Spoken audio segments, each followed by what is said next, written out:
شروع کوم په نامه د لوی خدای چې ډېر زیات بخښونکی او مهربانه دی. ګرانو مینوالو، زه فضل الرحمن فضل په ادبي خپرونه جون رنګ کې سره د خپلو ملګرو حاضر یم. ګرانو مینوالو، نن موږ د پورن د ولسي ادبي جرګې مشر اشرف علي اشرف سره ناست یو. د ده نه به یو خوږ کلام ریکارډ کوو. هیله لرو ستاسو به خوښ شي. اشرف علي اشرف صاحب د پښتو خدمتګار دی او یقیني دا خلک الله پاک به کامیاب او بریالي ساتي. دوی د پښتو زمونږ مور ده او دوی د مور خدمت کوي. اشرف علي صاحب تاسو ته په ادبي خپرونه جون رنګ کې هرکلی ویم او د کتونکو سره به څه شریک کړم. ستاسو د راتګ ډېره مننه کوم، ستا او ستاسو د ملګرو او بیا په خصوصي توګه د فرات عباس پکې ډېر لاس دی، د هغه ډېره مننه کوم.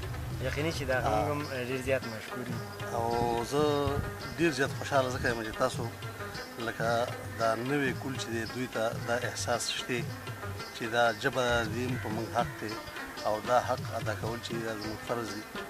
نو مقصد دا نه دی چې شعر یا شاعري یا څه، خو لکه د دې ژبې په موږ باندې یو حق دی او هغه حق چې دی هغه د هر سړی د تر خپل وسه پورې پړ دی.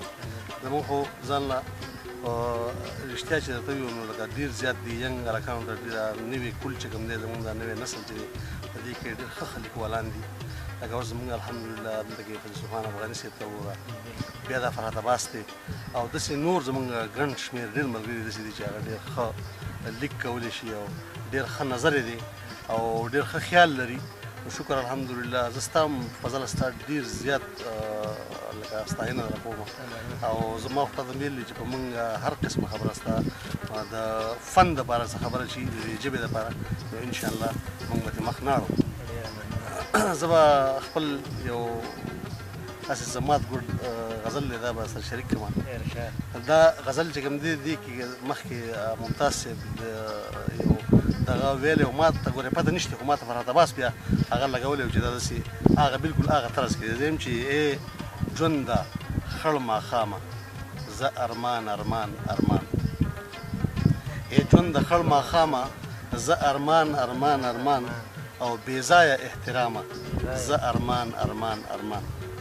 دې کې دا شعر داسې دی چې قسم دی که څاروي در باندې وساتم واګداره، قسم دی که څاروي در باندې وساتم واګداره، او بدنام دې کړم بدنامه زه ارمان ارمان ارمان. او دا وشو او دا کېږي امیدونه راله پیایي، دا وشو او دا کېږي امیدونه راله پیایي، امید امید انجامه زه ارمان ارمان ارمان. او دا واړه نړۍ څه کړي او دا زه چېرته ولاړ یم، دا واړه نړۍ څه کړي او دا زه چېرته ولاړ یم، زما د برخې جامه زه ارمان ارمان ارمان. او تر کومه به تورونه د تقدیر را پورې تړي، تر کومه به تورونه د تقدیر را پورې تړي او آزاد مې کړله دامه زه ارمان ارمان ارمان. او اشرف اړون کاروانو د همسا په ټک روانو، اشرف اړون کاروانو د همسا په ټک روانو، بې کوره بې مرامه زه ارمان ارمان ارمان. دا مقطع یو ځل بیا ووایه. اشرف اړون کاروانو د همسا په ټک روانو، بې کوره بې مرامه زه ارمان ارمان ارمان. ډېر ښه کاکاجي، ډېر خوب مننه. حال کوي دا ما نوی نظم لیکلی او تاسو سره مې شریک ډېر کاکاجي ډېر خوند یې وکړو. خو د یو هغه نظم غوښتنه کوو تاسو نه. کوم زه خو د غزل مزل په غلا یم، زه اوس هم د غزل مزل په غلا یم. هغه به مو تاسو څه کوي، هغه خو کاتبه غواړي.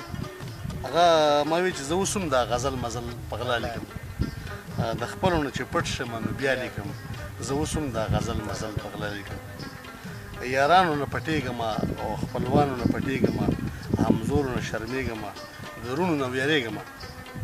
ردیف او قافیه نه وي چې لیکم املا لیکم، خو زه اوس هم د غزل مزل په غلا لیکم. او دغه دا ټول خلق الفاظ ګوري، دا ټول خلق الفاظ ګوري، نخرې ګوري او ناز ګوري، خوندونه اخلي ساز ګوري او د ساز سره آواز ګوري. زما سره خو هېڅ نشته، صحیح یا خطا لیکم، خو زه اوس هم د غزل مزل په غلا لیکم. ډېر زبردست مننه. او دا یو خبره پیژنم، دا یو خبره پیژنم، پښتو باندې مین یم، ادب سره مې مینه ده، په دوی باندې مین یم. د مور ژبه د پلار ژبه ابۍ لیکم دادا لیکم زه اوس هم دا غزل مزل په غلا لیکم مننه او د ظلم نه خلاف یم د جبر نه خلاف یم ظالم سره جنګېږم مظلوم سره ودرېږم منت کوم زاری کوم چې نه مني رښتیا لیکم زه اوس هم دا غزل مزل په غلا لیکم مننه او د فن نه چې څوک ډډه کړي دا شعر دی فرحت عباس صاحب چې د فن نه چې څوک ډډه کړي هغه د خوند نه ډډه کړي هغه د ژوند نه ډډه کړي او هغه د رنګ نه ډډه کړي په ژبه چې څوک شرم کړي هغوی ته برملا لیکم زه اوس هم دا غزل مزل په غلا لیکم او مقطع یې څه په دې رنګ ده چې ترهګر رانه زړه ویستی دی عسکر رانه زړه ویستی دی او چینې ته خو کتی نه شم ګودر رانه زړه ویستی دی او په هیڅ مې مینه نه راځي اشرف یم ځان جدا لیکم زه اوس هم دا غزل مزل په غلا لیکم مننه او دا یو نظم سره هم شریکوم دا مې بله شپه لیکلی دی تازه دی بالکل چې زما د تړمو تړمو اوښکو ذمه داره زما د تړمو تړمو اوښکو ذمه داره باداره حساب به راکوي دې کې دا بند داسې دی چې ستا د دنیا نه زړه چاپېر دی بچې د هر ځای کې راګیر دی او له تا نه شوی عمل هیر دی پردې شر اخلي د شرونو خریداره باداره حساب به راکوي مننه او ته په پیسو باندې مین یې او ځکه د خپل الواد دشمني او زه نه هر ګرځم ته شتمني په ما ناشنا ناشنا نخرې کوي فنکاره باداره حساب به راکوي مننه او زه یم بې کوره په شته کور کې او ژوندون مې ووتو په اور کې او ګرځم حساب یم په ګور کې زما د سا په رګ پیرې کړي څوکیداره باداره حساب به باداره حساب به راکوي او په مالتونو مې څوکۍ دي او په بهانو دننه دي او عسکریان نه دي ننکۍ دي خپل شناخت د خپله ځانه کړم بېزاره باداره حساب به راکوي مننه او دا زمونږ د مړو حساب راکړه زمونږ د ستړو حساب راکړه زمونږ د شخړو حساب راکړه زما په وینو یې ناولې زما په وینو ټول ناولې یې خونخاره باداره حساب به راکوي مننه او اشرفه ډېر کبر یې کړی او اشرفه ډېر جبر یې کړی او اشرفه روان هنر یې کړی رور یې په رور مړ که خالص د ځان دپاره باداره حساب به راکوي دا ما نوی نظم لیکلی او تاسو سره مې شریک